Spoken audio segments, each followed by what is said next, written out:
and a very good evening to all of our PAM members and graduates for joining this session. My name is Heidi. I'm one of the co-chairs of PAM Next from PAM Southern Chapter. Before we start, let me briefly introduce PAM Next. PAM Next is the new platform for the graduate committee of PAM, led by Dr. Naja Motalvi as the current chairman and number of co-chairs. The main objective is to initiate the new platform for graduate architects. The aim is to promote creativity and the talents that graduate architects possess. Secondly, is to encourage innovations in this dynamic architectural field to be relevant to the current professional practice and to equip the next generation of architects to be resilient in the practice realm. There will be webinars, events, trainings, cross-disciplinary collaboration organized by PAM Next committee in this term and subsequently to be carried out in the next term. Some of our upcoming events are, firstly, PAM Next Grad Fair 2023, and secondly, our focus on women in architecture in March as we celebrate the International Women's Day. And thirdly, PAM Next Grad Roadshow Penang on the second half of 2023. Also, we would like to introduce our latest bulletin titled How Will We Live Together on the recent 17th Architecture Exhibition on the Venice Biennale 2020. Now on issue. The link is shown in the chat box for anyone who is interested. And for more events, please stay updated via our Linktree at linktree/PAMnext. We look forward to having more of the graduates joining our committee to provide new ideas for PAMnext to continue flourishing. Now, without further ado, we have Miss Tasha Liana joining us today as the moderator. Hi, Tasha, how are you feeling today? Hi, how are you? I'm doing good, Hidi. Thank you. All right, so good. Hi, and Assalamualaikum. All right, so sure. Assalamualaikum and a good day to all the graduates and members of PAM and to everyone that's joining us today. All right, so first and foremost, I would like to thank everyone for spending your time to attend the webinar this evening. All right, so my name is Tasha Liana. Maybe a little bit about me. I have a background in the architecture for over 6 years. I studied Bachelor of Science in Architecture at Helios University, and I am currently pursuing my postgrad studies at the University Malaya. I also have some working experience in handling several hospitality, residential, and commercial projects in Malaysia and Singapore, both in the architecture and interior industry. All right, so to begin, our topic for today is what does your brand say about you? We often observe that the architects often shy away from the topic of branding. So branding, we often thought that is for products and also only for commodities, and often not the case for services, especially for architectural services, right? So the brand of an architect are more seen as obscure trade of secret that relies on the word of mouth from our previous clientele. So actually, architecture is such a broad term. How do we define the branding of our services? Maybe by the specialization of a designer or project manager or even as an educator.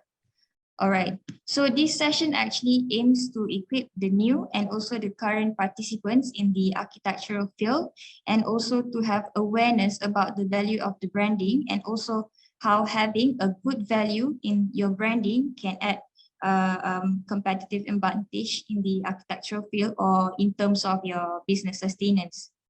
All right, so for our first speaker, we have AR Fabian Tan from Fabian Tan Architect. Thanks for joining us today. Yeah, Fabian, are you there? Hi, hello. Hi. How are you doing? I'm fine. How are you? All right, so thanks for joining us today. Can you tell us about your background and also what does your brand say about you as a design practice firm? Over to you. Okay. Am I supposed to start my talk now, or maybe like a little bit about your background? Oh, okay. Just a short introduction about myself. I'm Fabian Tan. I have a small practice firm in Kuala Lumpur, Malaysia, and we do unique residential designs. And yeah. And what does my brand say about me? I think I'll leave that to when the talk starts. So it'll be more exciting and mysterious to all you folks out there. All right. So do you want to start do you have a presentation that you can share? Hold on, No problem. Take your time.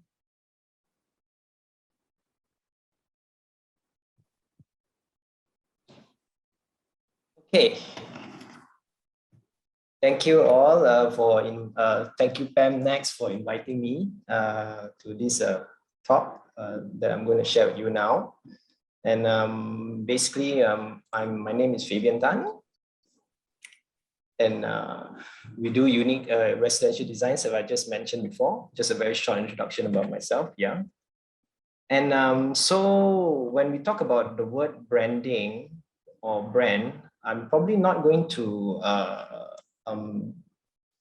overcomplicate things or put you down with a lot of corporate jargons that you can't probably understand and things. I mean, you most probably have understand already, you know, words like synergy and identity and things like that. But I think the most, brand is mostly associated with the word identity. And I think that's what most people identify themselves with their brand. So maybe I want to start off with a question of identity of who is this architect, you know, that you see in this photo, you know. Well, this is one of drawings that she made in the early 80s. She's a very famous architect, as you know, and it's a competition work called the Peaks, and the seduction of the actual image is quite seductive, but the actual works is right at the top here. And then we'll move on to the next. So we're still guessing who this architect is. I think everybody can probably guess, you know, this is a Vitra fire station by her in the 80s, and she was dubbed as the queen of deconstruction. And probably a more later works where she shifted to a more curvy linear design. And this is one of the centers in Azerbaijan, you know, in Middle Eastern country. And I think you guys can probably guess that now that the person is actually Zaha Hadid, the architect, so probably the first female to receive the Pritzker Prize award. So there is a certain value to her name, obviously. So can you imagine if you were a client of Zaha Hadid? I mean, how much would you pay to Zaha Hadid to get her name imprinted on your buildings? Would you say that you would want to have the name of? Would you say that you wanted a building that was designed by her for yourself purely just for her name, or for the actual building itself? So that's a question that remains to answer. But there is a certain value to it. And interesting in an article recently, an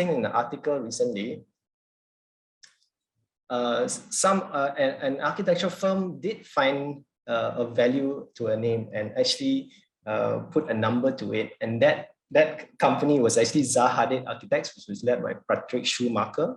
After Zaha Hadid died, and in the 5 years, they paid the Zaha Hadid Foundation a total sum of 16 million.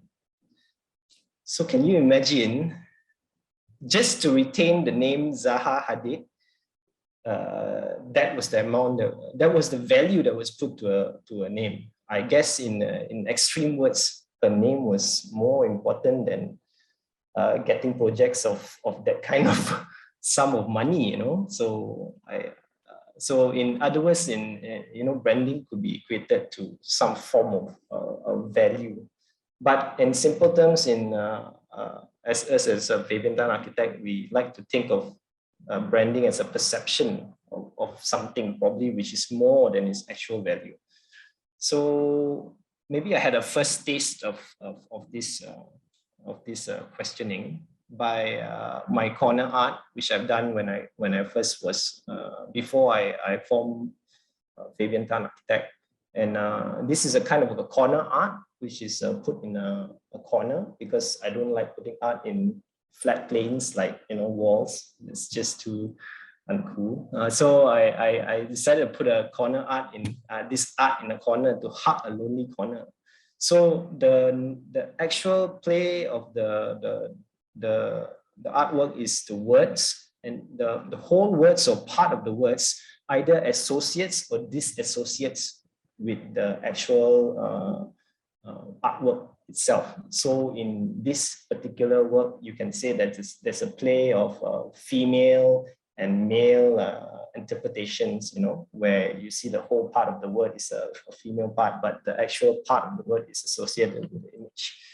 But in hindsight, if you were to look at closely at the artwork, if I were to look closely at my artwork and to disseminate its actual value, it's just a piece of paper stuck on a block of wood.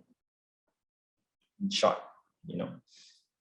so if we were to compare that with the works of Picasso, which in his period of life have done over 50,000 artworks, and the progression from his actual from when his youthful years to his end years is quite amazing actually, because you can see from here that Picasso started off as a realist artist, and then progressed towards a more cubist kind of approach. So you can see that progression, and you can see that there's actual substance to the meaning of his work, as compared to as compared to more modern works nowadays, which this is a work by Marcel Duchamp, and basically it's a famous work, and it's called Urinal. So the urinal is just put on the side of it and with words written on it, and that's the artwork. So in one instance, you got something that's very substance heavy, and then something that is very concept driven. So most modern artworks, I would argue nowadays, sometimes it's a bit too, the lineage is too much towards the conceptual.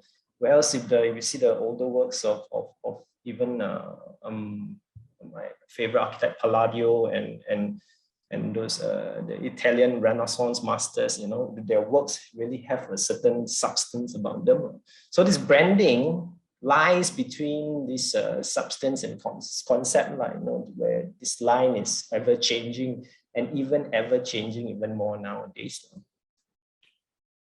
So I don't need to introduce this product to you.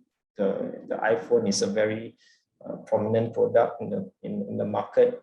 It's supposed to give you this feeling that when you own the product, it's something that's very cool, but also very simple at the same time. So, but you have to ask yourself a question: does life really get easier when you have an iPhone? If you break it down into very simple parts, perhaps not. And then you go on to the much more perverse branding, with color play, and also very this just makes me so hungry sometimes. You have 3 Big Macs right in front of you. So, but if you actually look at the actual product when you are sitting down on plastic seats with the Big Mac in front of you, maybe the product might not be as appealing as it is without all the flashy advertisements or play of words here. So you would say that the true experience is for this type of things are only activated when it is consumed. But before that, obviously branding does bring you along the journey of the anticipation of experiencing something before you've even experienced it. I think it's a very clever thing that nowadays brands do. So there is a very distinct differentiation between product and architecture, which I hold dearly to, and that's probably one of the reasons why I phased out of art in a certain way, because art is very temporal, and there is a difference in terms of product and architecture, mainly in its specificity. So if you look at the product is quite ubiquitous. It has it's a very general thing where there is no delineation between things. There's no specific thing about it. It's there. It has its own ecosystem, but it's only activated when it is consumed.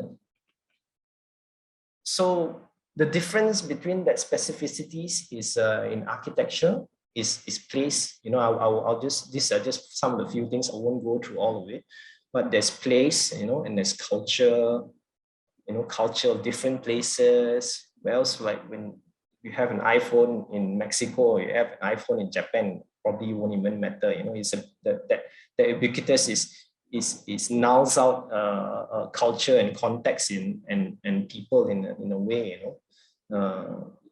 Even though you have all these factors here that distinguishes one architecture from another. So when you talk about the international style, I really am quite against it, although we are sometimes forced into it because of economics and mass production. But it would be nice to see the different places and different things that are appropriated for their different cultures and contexts. So here at FTA, we have a kind of I didn't start out the firm thinking of a certain direction. It was quite an organic discovery. In a way, organic discovery about the self and about architecture and design in many ways. But there are certain principles that I've held on to since I've started the firm. And the first one is probably the most strongest one, which I feel close to my heart, is intention. Intention is a very, very strong word. Intention is when you do something, there has to be a certain reasoning behind it. So my go-to guy, I think people know that I love Gaudi. And when I visited his works, I had this preconception about Gaudi, that he is actually a very superficial type of architect, where he just makes things very decorative and just for the fun of it, and that's about it. But the sooner I discover his works, the proportion of his works and the things, I get goosebumps when I go and visit works, because there's a lot of intention behind the things that he does. So if you can see from here, this is one of Gaudi's work, which is called Palaguel. Palaguel is the residence of the Güell, the family, and obviously the Güell family is associated with Park Güell, and that's a very famous park in Barcelona as well. And I visited this place, and what astonished me was these two entrances. And if you can see, there's one on the left, one on the right. And the one on the entrance on the left is probably the main entrance that people come into. But the one on the right is actually a horse carriageway. That means back in those days, people don't have cars, so they have horses. So this road actually leads down to there's a horse carriageway that actually leads down to the basement horse parking, you would say.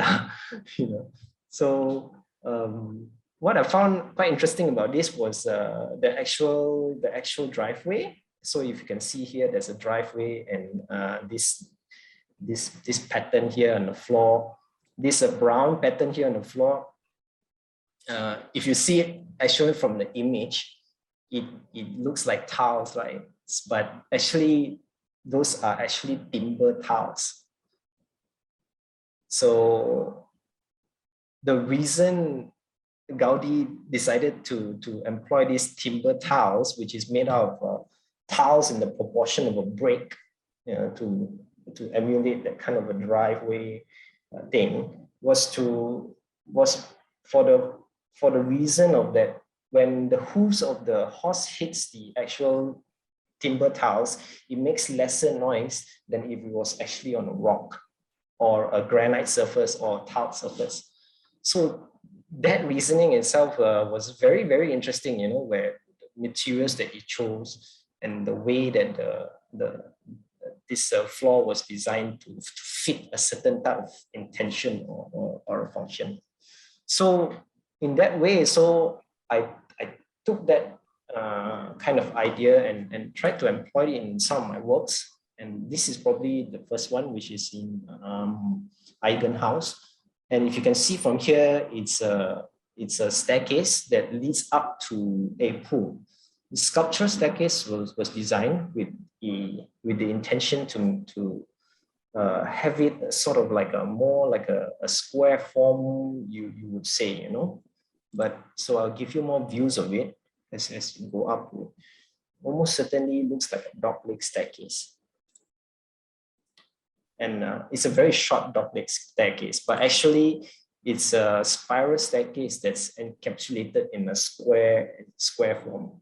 Now, the idea of my reasoning doesn't need to make like complete sense, but there's a certain intention to why I wanted it in that form, you know, and that to me is probably more important, because the idea of a spiral staircase can be interpreted in many ways, but here I mean, I try to find interesting ways to represent something in a specific context, but not it doesn't have to follow like a proper reasoning, but it has to have a certain intention, maybe. So another one of my works is the Lemon House, which has a monster door, and this monster door has many thin slats to it. This red monster door pays homage to large temple doors. So if you see, there's many red tiny metal slats on the outside which appear to be solid, but on the inside it has this translucent material panel, and this translucent material panel can open up to give some ventilation but also security at the same time. And then you have this kind of like a window at the side, you know, pivot kind of window that actually turns on its side. The actual panel is if you look at the panels without the additional grills, actually a person can pass through. But with my 3D grill, with the extrusion coming out at the side, makes it so small that it prevents people from actually coming through. These are the small little subtleties that people don't really recognize, but it makes me happy, you know, and the intention behind it also has a very strong practicality and function behind it. So this is the red. Vice versa, at night, you know, you'll be able to see the inside because the inside is brighter, and the translucent material which gives privacy, but you know, you can still see certain activities going on. The second is probably essentialism. You know, people always try to categorize me as a minimalist, and of course, it's a very easy categorization. People like to be put in the shoe boxes. I think it makes them feel very, very comfortable. I guess if I put you in a category, then I would then be very. It will be very comforting for me because people know kind of like who you are, sort of. But I kind of think that approach my architecture not from a minimalist approach of taking things away and things like that, but to look at the essence of the architecture. And I do truly believe in the genius loci, or spirit of a space. So in this architecture, this building, which is the Nino House, the essence of the space is still reflected. So this is a kind of like a semi-detached house, and as you can see from here, it's attached to the opposite neighbor. But the actual shape of the existing house has a certain spirit about it, but it's just not represented in the correct way. Like this wall particularly that faces towards the back garden, it just feels like it needs to open up. So that's exactly kind of what we did. We still followed that with the T-shaped space. So in this instance, you can see the living areas, and it kind of like goes in a T shape with the bedrooms and studies. And on top of it, there are more bedrooms, there are additional bedrooms for the occupants. And then you have this kind of like a middle spine across the house to divide the two spaces.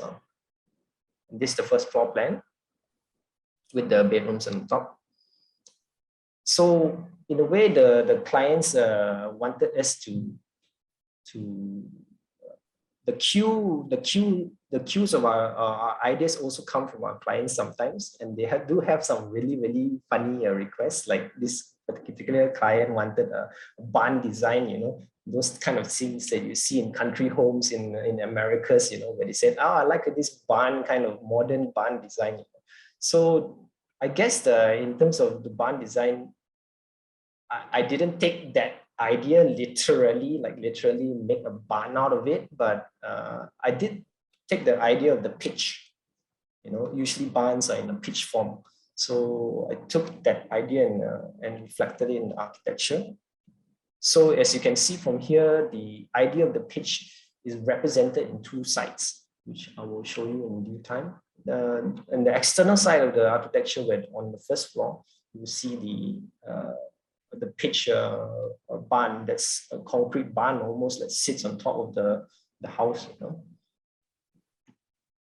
And this is a ramp that goes up towards the entrance area, and this is the middle spine of the entrance area that leads out to this pitch form open living space.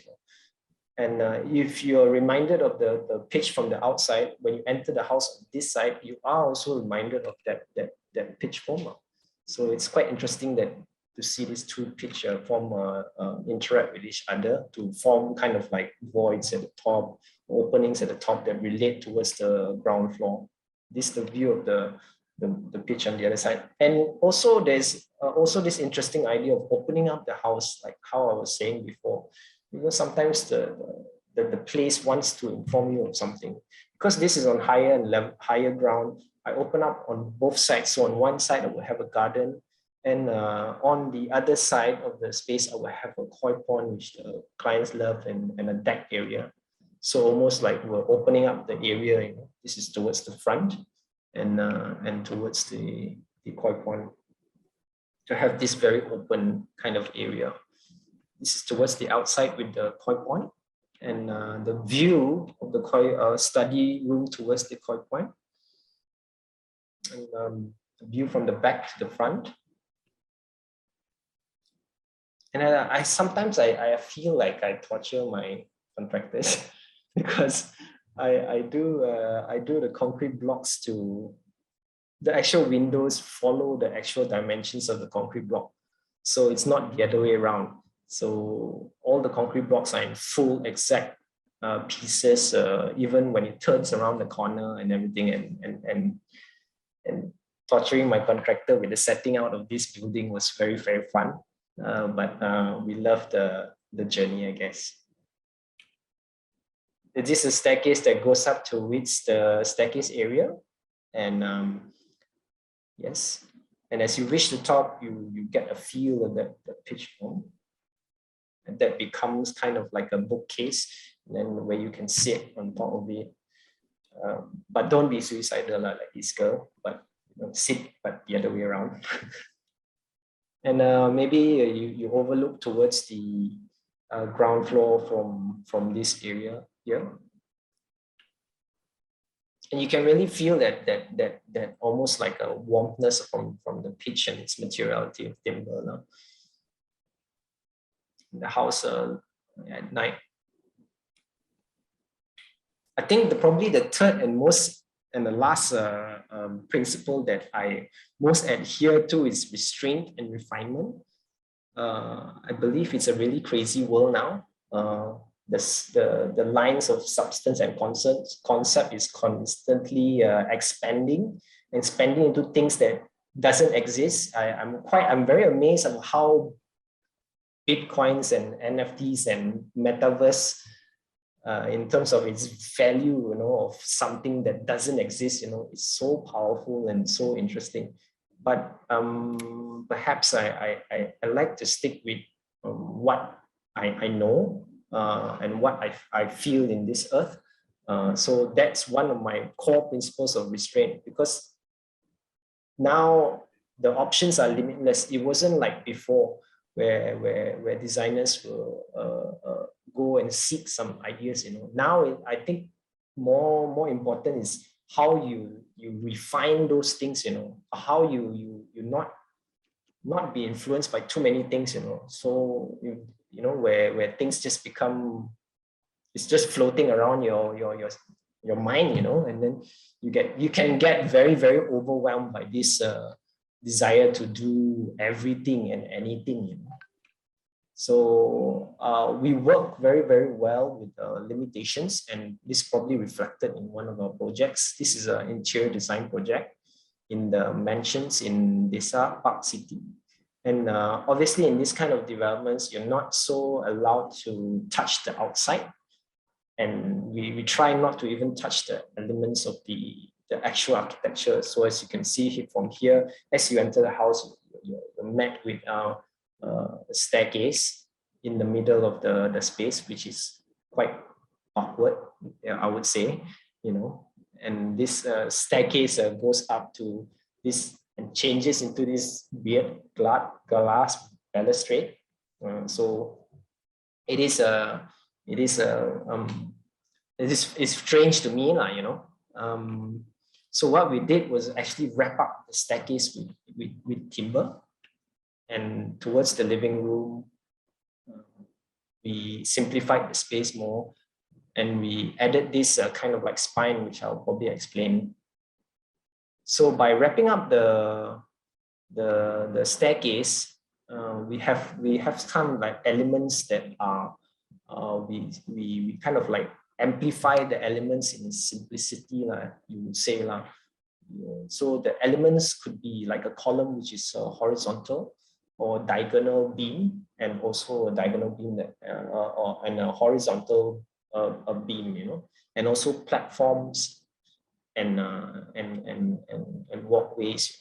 So these elements are amplified through the simplification of the expression of the actual timber elements. This is just one of the users of the staircase. So as you can see on the left-hand side here, this was not as it was before, but we've kind of tried to design it to look as if the space was meant to be like that originally. So we subtly kind of put elements that matches with the existing things that are already there. So as you can see from here, the elements of the staircase continue up towards the corner and turns into the corner. So as we go up the staircase, I explained to you why. So this is one of the views that you see from here, which we added kind of like a spine walkway. This spine walkway houses storage and also the shelves, which also you can see replicated on the ground floor. And towards the end, you will see a daybed. And this daybed also functions as a kind of like a study area as well, or relax area for the kids or for the family. And also it's also a nice vantage viewpoint to look at your sculptural staircase. So you can actually view it from that area and to be close to also the foliage of the treetops, to be closer to them. Some other examples of limitations and how we converted that to actually suit the functions of the owners. So this is one of it, where we hide the window behind this kind of like L-shaped opening, where the clients can actually open it during the daytime. View of the Right. walking. That's okay.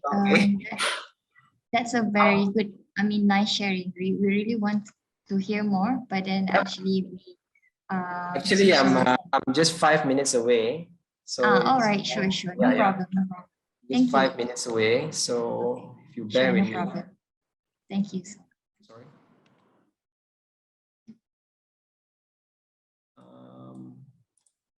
Where was I? Okay.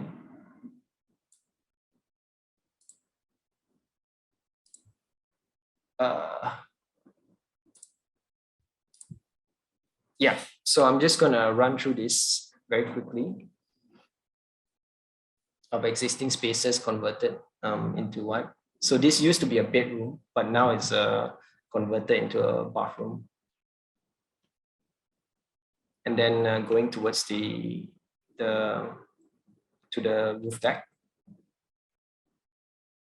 Wall view of the space. And basically what I probably want to say, this probably give me 5 minutes and I'll wrap it up.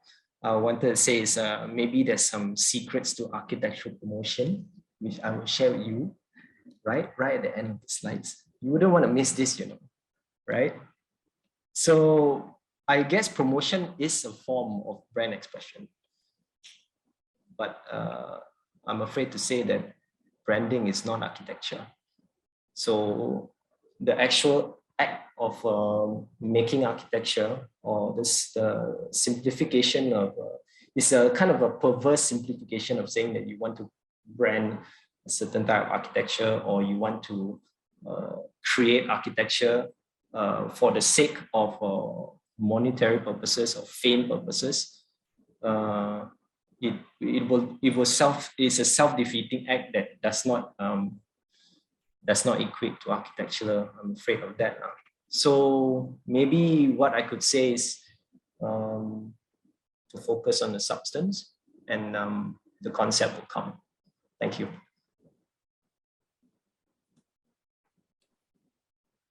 Thank you so much, AR Fabian, for the sharing.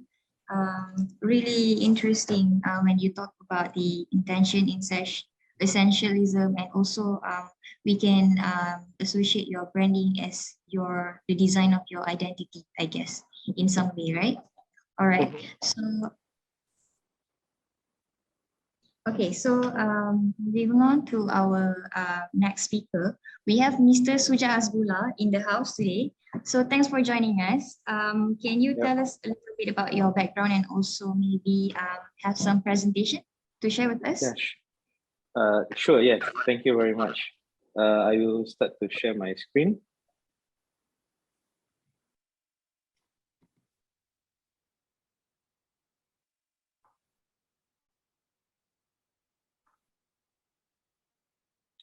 Okay, hi, Assalamualaikum, and good evening to all. Thank you actually to Pam for inviting me. I'm Sujak Hasbollah. I'm industrial designer, and I already been in industry around 10, 11 years. I started my career after my graduate from UiTM Shah Alam in industrial design, degree in industrial design, and I'm working with a few companies in different design background, like ceramic, filter design, and kitchen system. And now I'm running my own design studio in Shah Alam. I will share a little bit about. We will share today a little bit about how my brand describe myself as a designer. Okay, this is one of my collection that I call it Lola. Lola is an award-winning collection. I won the Platinum Award and also for me Furniture Excellence Award, and also Malaysian Good Design Award. When we talk about brand, it's always about how you position yourself, or I position myself as a designer in the market. It's always about promise. Brand is about promise, what we can promise to the industry, what we can promise to the people on, as myself as industrial designer, I can promise for the consumer who will be my design, or will be my the owner of my design, or who will buy my products. Okay, so I have a very interesting story about Lola. Actually, in design, we always teach ourselves that design have a certain value, and also designers have their own fee. You know what? Actually, Lola is a free design. I propose to my client after I finish the one project, and I have still have a few days until the deadline.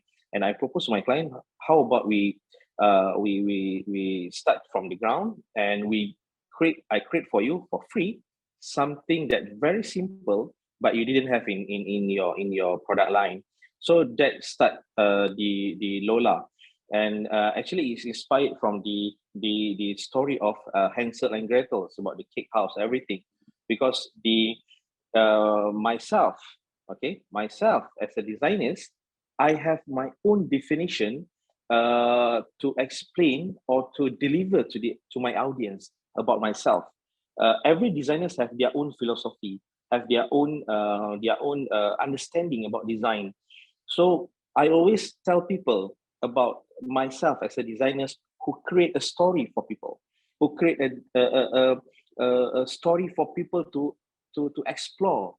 Or designing for me as a designer is not about creating a product, but creating a full package of experience to people. There are three things as industrial designers. I always how I can say, always think, or I always highlight to myself that the importance of emotional experience, emotional value, experiential value, and economical value when I'm designing some collection.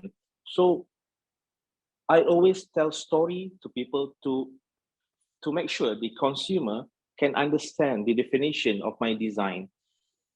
As an example, in Lola, it's not about creating a stool or a fluffy stool, but it's about creating a centerpiece, a simple centerpiece for certain spaces. So you don't need any other artworks or sculpture or whatever. Just use that stool to be to fulfill the space. So that is the definition that I try to bring to people, and the definition itself is not about it's not about following what I believe, but it's about creating by yourself.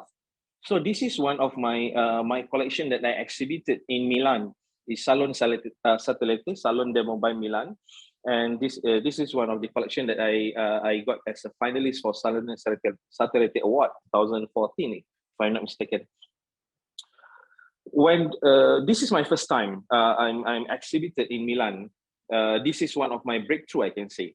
So in here, it is a very good opportunity for me to express the definition of myself as a designer. It's not about creating some visual, or it's not about creating something beautiful for people or for consumer, but for me, I believe the definition of designers by myself is I need to solve problems. As simple as that. Because I believe designers, the purpose of designers is to solve problems, human problems, business problems, economical problems, any problems that we think we can solve through creative solution. Because every designers have the creative thinking. So I always think that the purpose of myself as a designer is I need to make sure I can help the business, the people, the consumer, or the economy to solve their problems. So I give you an example for this collection. When I come up with this, actually I forgot the name of this collection. This is just a prototype during the exhibition. During this exhibition, I'm trying to develop the connection with the design and architect firm in Italy. The purpose I come up with this collection is to promote a simple yet unique design or something that I can see as a centerpiece, simple centerpiece for architect and interior firm for their project or whatever. The problem I'm trying to solve here actually is to how can local timber or local solid wood can be used for something I can say as a functional structure. That's why I come up with this collection, a stool that can transform into a few other stools. This is just a concept, not a mass production item, because it's just a statement to promote the definition of myself as designers, how I can help or how I can deliver the new understanding of using local solid timber. You know, when we talk about local solid timber, it's always about bulky lah, it's always about all the carving, everything. But I'm trying to break that understanding, and I try to create a different definition how to use our local timber. The second one, the second point, how to describe myself or my brand is about conversation. This is one of the lunch during my time in Korea a few years back when I'm doing some project in Korea. It's all about food. Actually, it's all about food, and this is during the lunch time. Okay.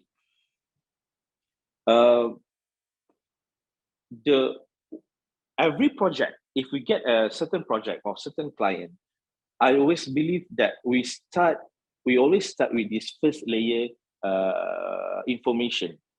What, as an industrial designers, the first layer information or the first layer conversation is about mengenal hati budi, something like that. We need to know our client. Okay, this is the project that I made in Korea. I stay it's more than a month, I think, during this project, and my responsibility is to help this company to develop a new collection using local Korean timber. So we start with develop a Bluetooth speaker, and also I also help them to develop a pen collection. And at the end of the day, the design is not enough. So I help them to create a bridge for a conversation for his product and audience. So I help these companies to create a brand. I'm not a branding guy, but I have some basic knowledge in brand. So I help this guy, my client, to develop their new brand, not a new branding, but rebrand their existing brand. So, but to help them to create this product, to make sure this product can be successful in the market, and to the most important thing, how myself as a designer, I can go deep into their business.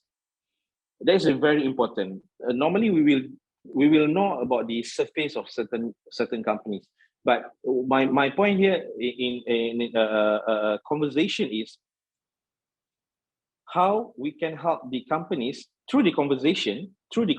How we can help companies or a product success in the market. So before this picture, I'm doing the prototyping, I'm doing designing, whatever. I came to HFS. This is a very small company. It's a very small company. when I start to engage with the company, I believe that I can't straight away draw or sketch something or study about their production capacities and sketch something, some product, come up with prototype. The most important thing here is the engagement. It starts with a conversation. What food do you like, or what you want to have for dinner, or what do you like to do in your weekend? So we start to I start to engage with their children and their wife, and we went to the baseball event. We went for a dinner. We also went for other places to have a lunch, and also to have some ice cream in the evening. So I need to know more deeply about the companies, how actually my client want to move with their brand or with their product. Where exactly they want to move? What is their market position or brand positioning? So when we engage with people, I believe with the first, second, and third layer of the information. When we engage with people, we engage deeply with the client, we can get the second layer of information and the third layer of information, something more deep. As simple as this. The first layer information is about, I want to go for export market. That's very clear. The brief is very clear. But the second layer information is which market they want to enter. And the third layer information, who will be the competitors for them inside the market. That is the stages of the information that I, as a designer, need to know. So it always starts with the conversation. My client or my prospective client or the client that I start to develop, there's a few clients that I start to develop a few years back before I sign in contract with them. They know that I love to talk about something that behind the scene or besides the design process or besides the product, because we want to create the engagement. Okay, so the third one is participation. Okay, the third one is participation.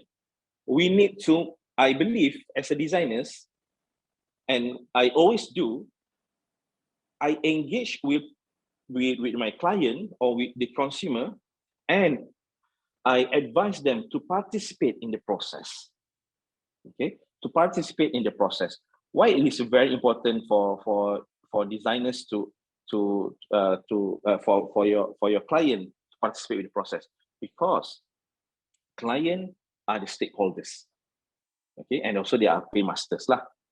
Client are stakeholders, and it's not only about preparing for the current job. I believe like that. It's not about preparing for the current job, but it always about how you can, how I as a designer can make sure this client can expand their contract for me. Okay, my first client as a designer, I started signing a professional contract in 2012, and my first client, I have that client, I still have contract until 2025. I think it's more than 10 years, and I have a royalty with them for more than 10 years, and I already developed I think more than 100 proposals and final design for them. So it's not like, okay, Sujak, I want this design, you develop for me. I invite them to participate inside the process of designing. So this is one of my collection. It's an award-winning collection. I call it, this one is a Labora. Okay, Labora is a very simple concept of furniture that can develop that suitable for different spaces in the working space, in the office, in the open plan office. So it's actually there's an interesting story for this one.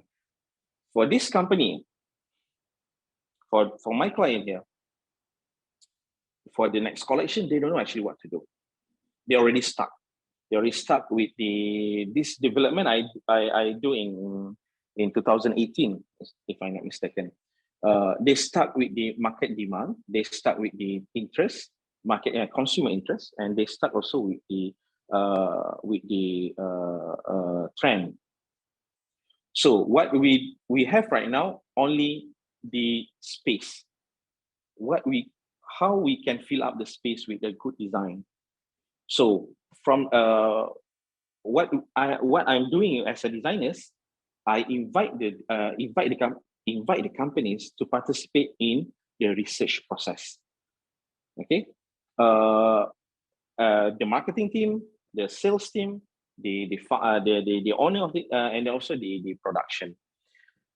What we do is we try to develop a space within a space. We don't know what kind of space actually. We start with the human activities and behavior. So, inside the office, we have the person who do a presentation. We have a person who do a ad hoc meeting. Maybe they have a person who do a short discussion, and then they will go to breakout groups. So, actually, what they need, they need a living sofa, or they need a workstation, or what kind of product? So it starts from there.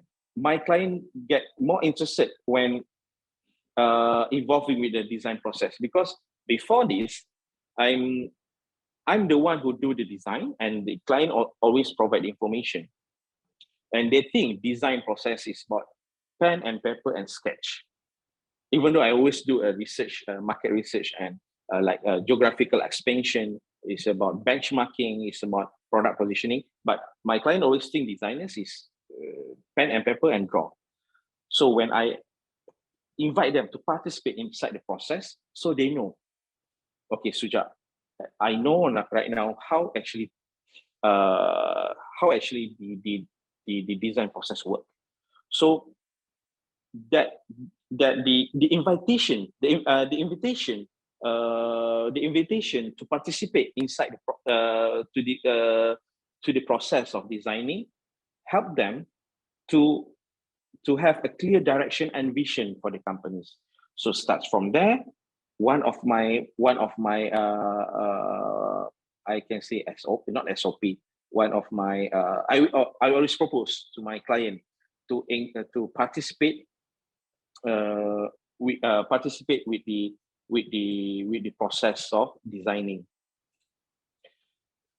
Even though they use sketches, this is one of the sketches that I prepare in front of my client, and these sketches also make them proceed with the design. Sketches is always the process of designers. If we go through the 9 stages or 9 phases of design development process, so ideation is always the one of the most crucial process. So for this Labora collection, actually the design is proceed only with sketches.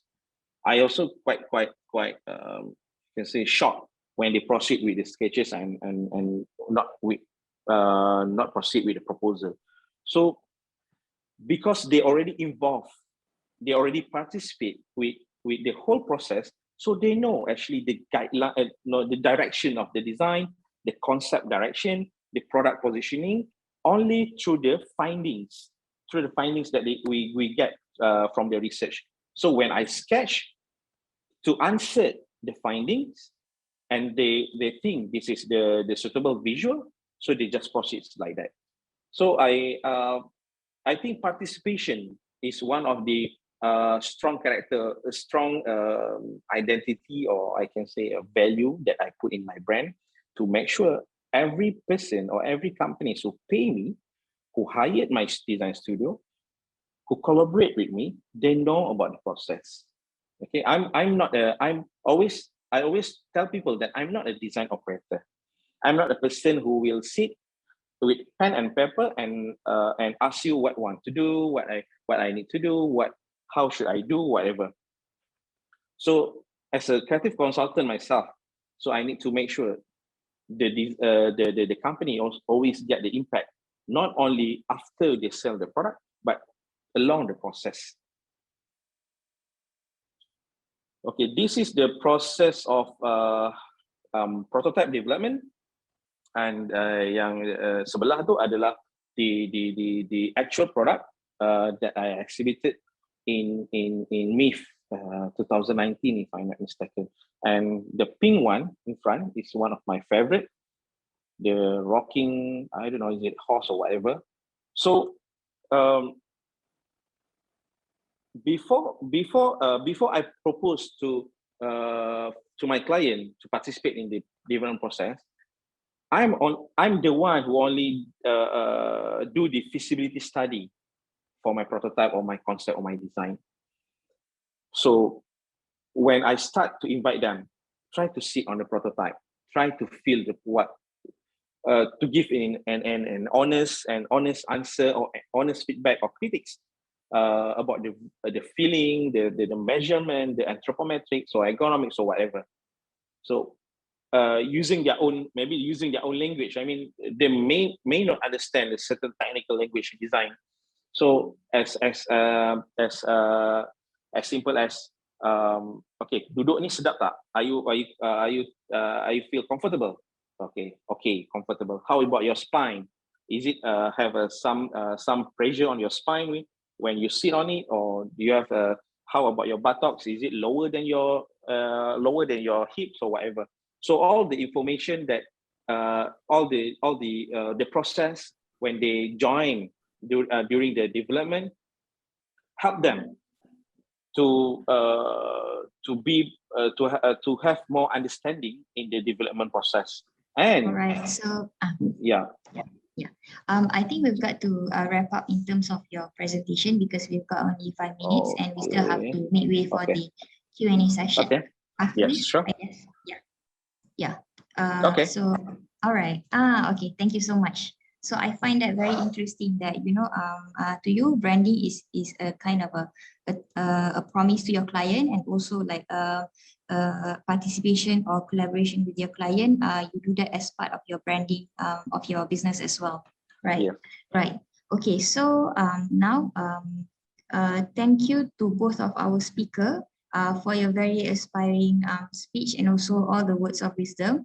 Right. So now, in terms of in summary, I think we should dedicate more effort to the branding of our trade, of our business.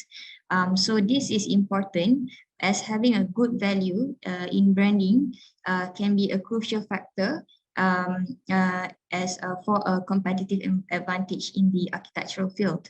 All right, so moving on, for the Q&A session, I would like to re-invite Toph and also Hidi for the Q&A session. Hi Toph, hi Hidi. You can unmute, yeah. Hello. We have got, I think we have one question from Go Si Sun. So Mr. Go, he was asking, as in our tropical country, this question is for AR Fabian. How would AR Fabian Tan propose flat roof design instead of pitch roof? I guess we can have that. I don't know how to answer that question. I guess either even if it's flat or it's pitched, but obviously pitch is the more preferred way of doing it. But I think technology nowadays will allow for the flat roof to be done without an issue. That's my short answer. I see. All right. Toph, do you have anything to add? Yeah, but I think maybe Heidi has one good question that she wants to ask. Yeah, I actually have a question for Peter Baby. So, pretty interesting to hear about you saying brand and identity, branding value, and branding lies between substance and concept. Like, I'm curious that in your sharing just now, substance subconsciously just flow through your design, and I'm wondering, do your clients comes to you for your brand, or do they come to you to realize the design they want, or how do you actually put your kind of philosophy and kind of persuade them to take on the concepts that you actually propose to them? How would you respond? I guess that's actually quite a difficult question to answer. It's there's so many factors and different things, but obviously whenever I come across a certain type of client, I think the important thing that we put forth towards them is to have an open mind. And this open mind does go both ways. It doesn't, there's a misconception out there that it only goes in one direction, but it's a two-way street. It's never a one-way street. So I always tell them to be open-minded, but the open-mindedness also comes from my side. So sometimes I listen to very weird requests, but sometimes because different people have different needs and requirements. So I listen and I try to take that cue as a form of inspiration. So you would say that. So some like Sujak has exactly said as well, participation is also important. They have to feel that they are part of the project. So that is also a very important thing, for them to be involved in the design process to a certain extent. Yeah. Finally, Top, do you have any question maybe for Sujak before we wrap this up?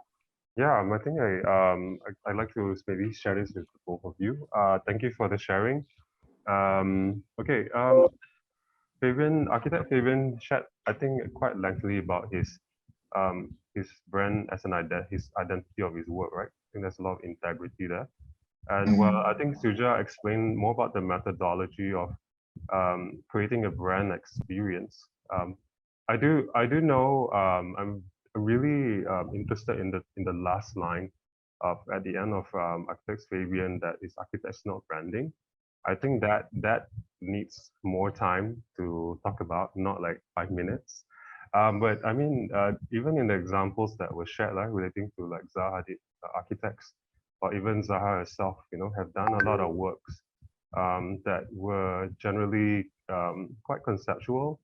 But I think also like the brand of ZHA itself, is quite different, and I think it serves like a different reason as well. Maybe more like in Zaha, it's more like a coherence of her aesthetics. Whereas I think it's very interesting here because we have architect Fabian doing architecture. The product takes depending on the construction from design, and the conversation going to that and building the relationship is much longer. And architecture as a product, it stays stagnant for like a building life, let's say an average of 60 years. And then we have the Sujak here, where I think in our pre-webinar talks, we mentioned about how fast, product design, right? It goes out really quick. So maybe the brand experience is after the product, or like as you can put it in. Yeah. But I guess like maybe the both of you, like does the brand like serve the designer, or like for example to reaffirm his own philosophy in his work, or is the designer aware that like thinking out loud that does the brand identity really is captured by people outside? I think that's why we want to ask today, because I feel it's good to be informed at the same time. If it can't be communicated, right? Yeah, for me it's an open question. Yeah, maybe Fabian and also Sujak want to go at it. Thank you. Sujak want to have a stab at this? Hello? Yep, we can hear you. Dia busy meeting ni. Okay. Sorry. Okay. I think it's very that's a very good question. Okay, as a industrial designers, the brand itself, I believe, for designers, the brand itself, the designers for consumer. As example, when we talk about Alba Alto, the Finnish architect. Okay, as a I'm not talking about the architect line in Alba Alto's life, but I'm talking about the furniture line of Alba Alto when he come up with the collection, and he is one of the designers, the first to implement the concept of plywood bending for his collection, and he's come up with architect furniture companies. So the brand actually is served, the brand promote the designers, and it's served for the designers to, but it state a promise for consumer or people who involved with the product.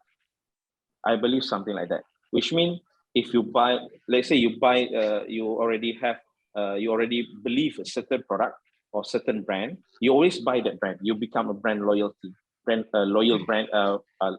loyalty.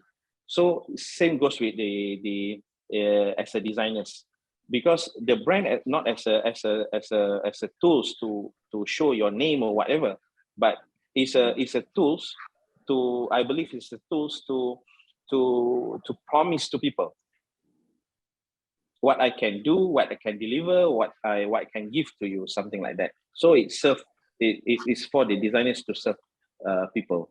Yeah. Right. Actually, we have one last question, if I may ask. This is actually. I think Fabian's about we have one as well. Sorry, yeah, we have like 3 more questions to go. I guess we can do that. So we're just going to steal a little bit of people's time today, just a bit. Yeah, So for let Fabian respond. He was going to say something. Fabian, go for it.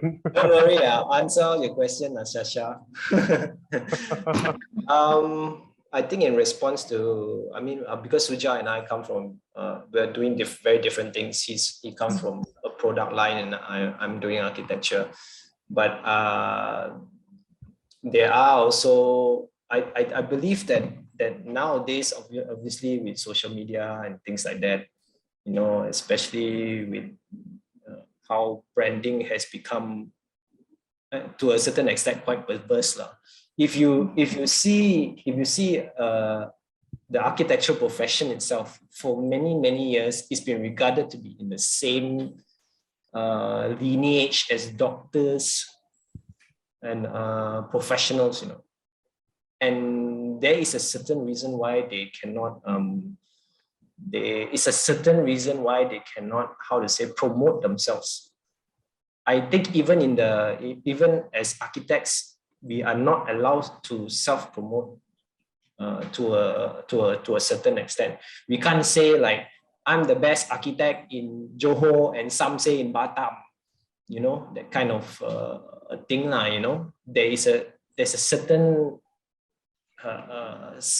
certain thing that we cannot be because if we do that, it will just be a free for all. The actual architectural profession will collapse, So for us as architects, we try to protect that, and I believe that branding is one part of it, but the actual concentration should be in the substance. And as Toph said, this is a very, very long argument and dissemination that we can probably continue outside of this talk now. So I'll keep it short. Yeah. All right. I have another question, maybe for both of our speakers. How do you start to do branding for your idea, and when is the right time, and how to take the first step, maybe for your business? We can start with maybe Mr. Sujak first. Okay. Is it tough? Okay. Can you repeat back the question? Sorry. Repeat back. Okay. How do you start to branding your idea, and when is the right time, and how to take the first step to do I'm the not branding? branding my idea. I'm not ever branding my idea. I'm branding myself. to my targeted consumer, which means my consumer is my client, not the consumer who buy the product. I'm not producing a product. I'm producing and conducting producing a design and help companies to produce a design or creative direction. So I'm not branding my product, but when is the first step when you should start? When you, okay, I believe as designers starts from the design school, and the second stage is after I graduated. The design school, I prepare myself as the branding is not about you creating a logo, you know. You prepare yourself, the knowledge, the tone, okay, the brand tone, the tone that you want to talk, the knowledge and the direction that you want to talk. There are people who like to talk about Scandinavian, Italian, or Japanese or Zen design.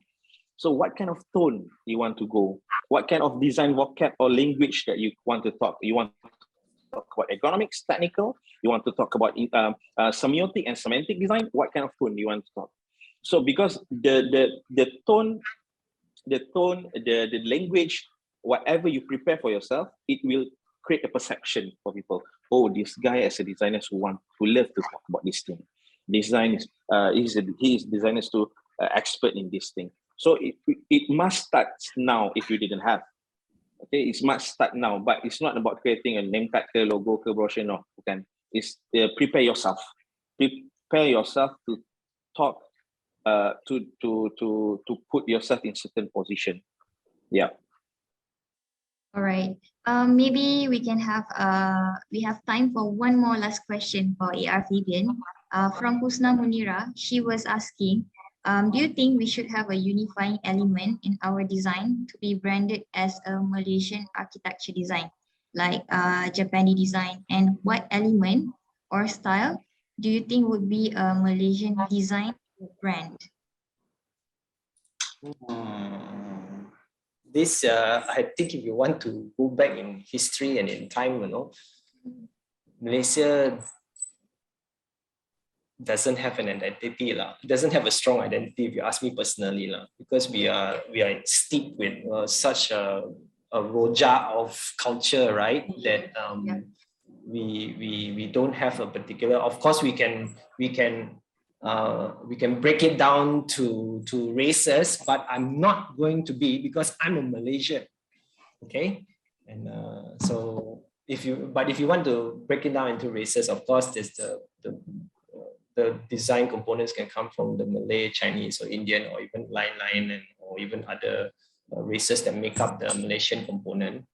But maybe there is something inside there that you can start off with and develop as an idea and brand it as Malaysian architecture. I guess there is some kind of elements there that is associated with Malaysia lah.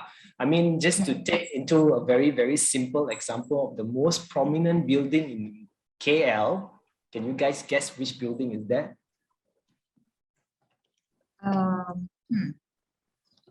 Okay. There's many. KLCC, Petronas KLCC. You know, it has like a Malaysian element of the star and you know, that shape, that motif, you know, which is kind of like a motif that is shown up in a Malay or almost like a Malacca kind of motif lah, but designed by a foreigner. Definitely. I guess that can be our Malaysian identity. All right, so I think we can wrap up with last words from both of our panelists. We can start with Mr. Sujak. Anything last thing to say? Okay. For young designers, start now. Prepare yourself as a person, as a symbol, as a logo, or whatever, as a symbol for design or creative, whatever. And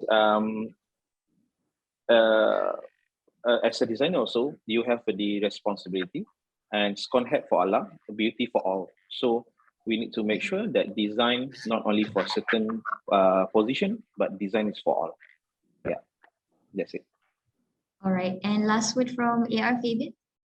I guess if I have any advice to the young is, I guess you have to, I always ask this question, and to tell you honestly, if you met me probably 10 years ago, I wouldn't even know who I am back then. I'll be very, very honest with you. And I think prevalent to the youth nowadays is even more prevalent. There are advertisements and social strategies and media that will bend you into thinking to bend you to think, to make you into somebody that you may not be.